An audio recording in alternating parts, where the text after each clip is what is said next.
Let me start by saying I understand that at the last press conference held by the Vice President, he has these press conferences every Thursday, where he discuss out and he just pass information and he say all sort of things. I understand last Thursday in reference to the Venezuelan issue, one of the few times he mentioned the Venezuelan issue, it is alleged that he said, I didn't hear it, it is alleged that he said that some people are trying to capitalize on the current Venezuelan situation for political mileage and all of that. Well, I know we have been demonstrating there Tuesdays, Thursdays when we get the time. We have been going there and we have been making noise. We have been calling for this matter to be addressed in a more comprehensive matter. And I am happy to say that we don't want praise, but I am happy to say that we call on the people to meet, government to meet with everybody, and we said that this should be, no politics should be involved here. They met, government and the opposition met. So we ain't taking praise, but we note that we have called for that. We call for education on this program. We said people should be educated. Guyanese public should be educated as to what this issue, this controversy is all about. I have noted with pleasure that they announced that there's some border committee they're going to do the education. We call on this program for Parliament to meet. I am happy to announce that I saw, and I'm going to read it here, this is on October the 27th, extraordinary sitting of National Assembly for November the 3rd on Venezuela border controversy. And it says, amid rising tension and a controversial referendum planned by Caracas on December the 3rd, an extraordinary sitting of the National Assembly will be held on Friday, November the 3rd, to consider a motion on the Guyana-Venezuela border controversy. This is according to a release today from Parliament Office. The government and the opposition have underlined their solidarity in recent days in rejecting belligerence from Venezuela on the border controversy. So yeah, we have called for that, and it's good to know that it is going to, on Friday, they're going to have this thing. But I'm saying this is an opportunity for us to show, us Guyanese, to show that we're all one in this. So while Venezuela had their big rallies and so on, people should come out. I am saying, I don't know if plans are afoot to have this, but while this debate is going on in Parliament, the whole place should be flooded with Guyanese in the thousands. Perhaps just like how we had for the cancer walk yesterday, they say over 10,000 to register that we are strongly in support of the government and the opposition in challenging this craziness from Venezuela. We have to show that. Now, going back to the Vice President said that people trying to get political mileage on this thing. I am saying here and now, there are at least 3 issues that the Vice President should not be speaking on, in my view.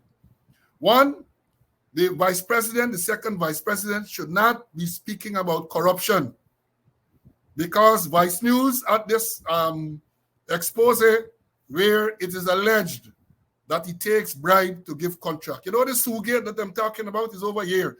That matter is not investigated. So that stench is still there in the air.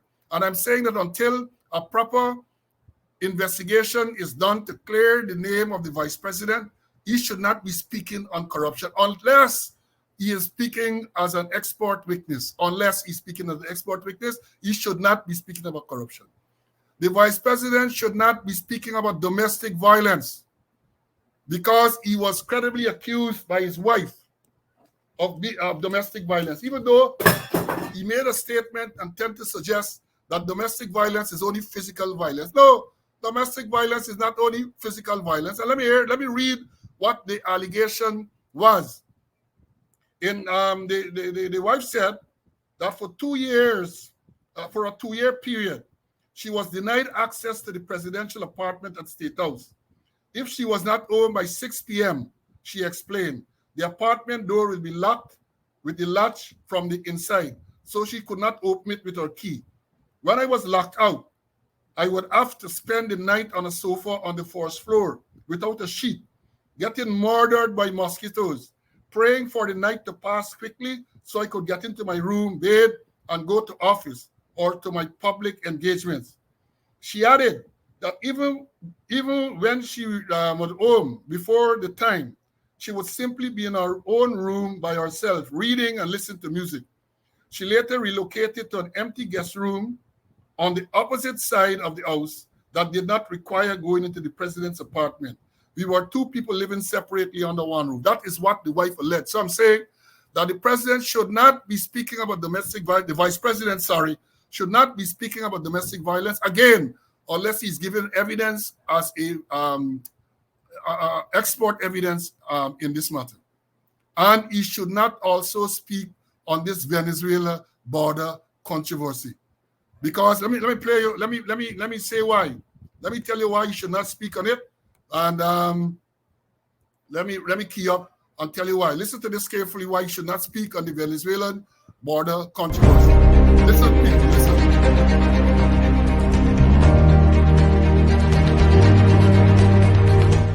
You could probably, on the maritime area, give Venezuela a channel out to the sea.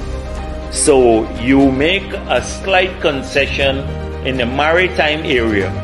This same gentleman was prepared to give a corridor to the Atlantic, to Venezuela. A corridor to the Atlantic. Let the world know it. We are talking about defending our territorial integrity, and you are talking about giving up some of it to the Venezuelans.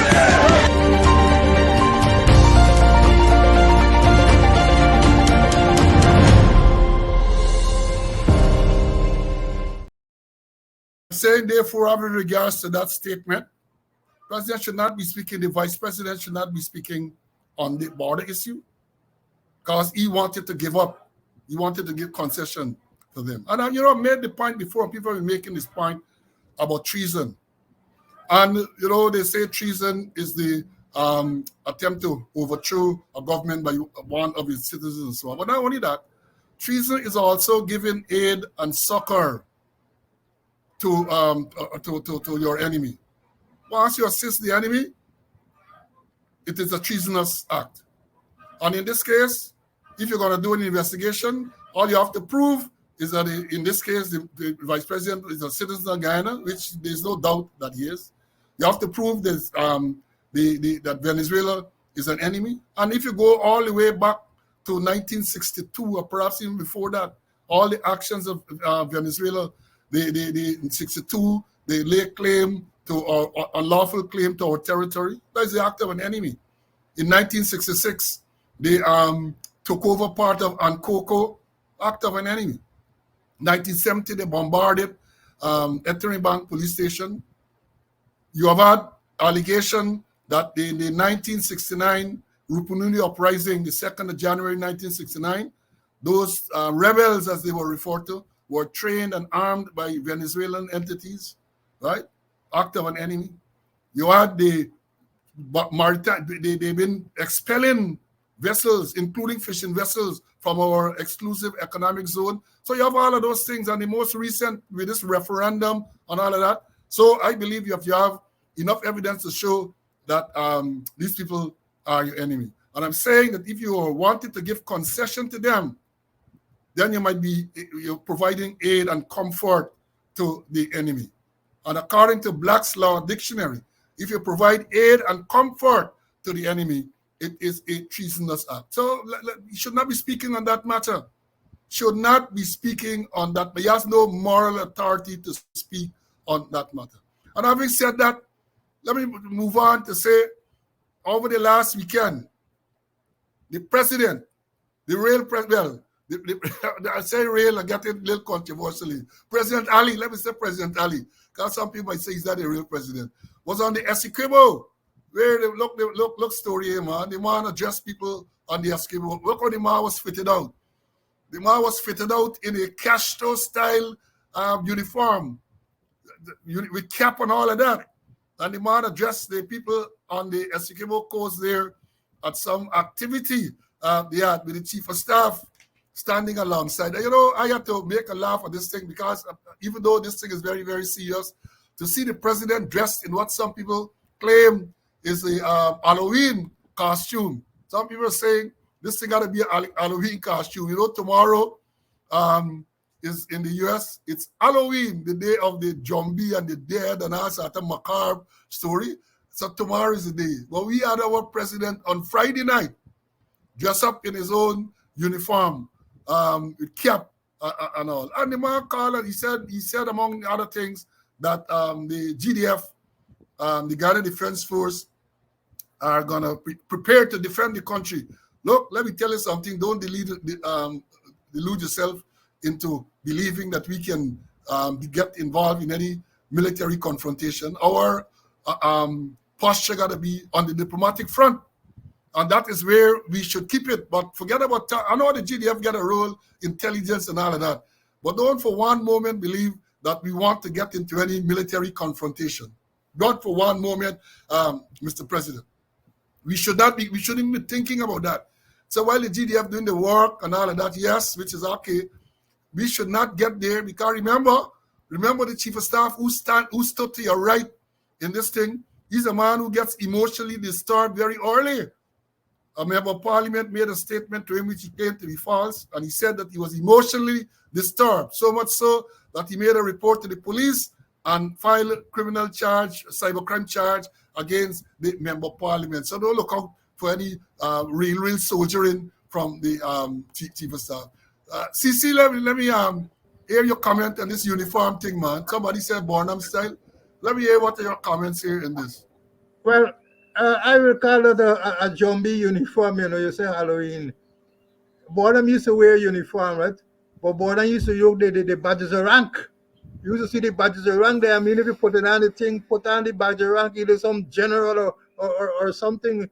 And we used to make joke that the only uniform Barnum never used to wear was the WRSM uniform. But Barnum was a statesman.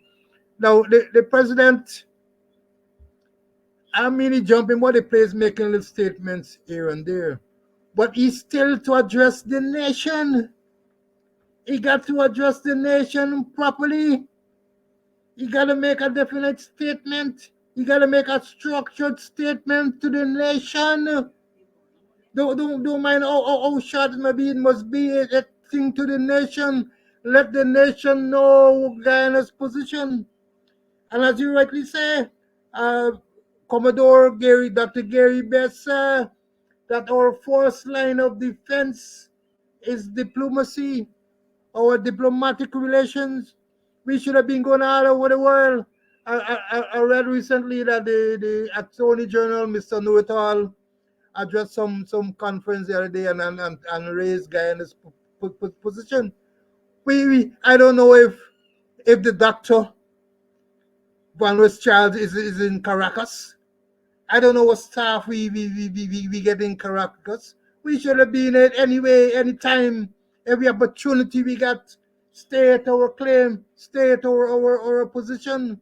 And going back to the point, the president must address the nation, not only putting on a zombie uniform and walking about the place. No. Face the nation, and we have all the evidence there.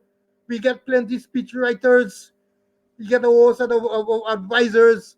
Come and make a proper speech to us, so that we can be able to set our mind at ease.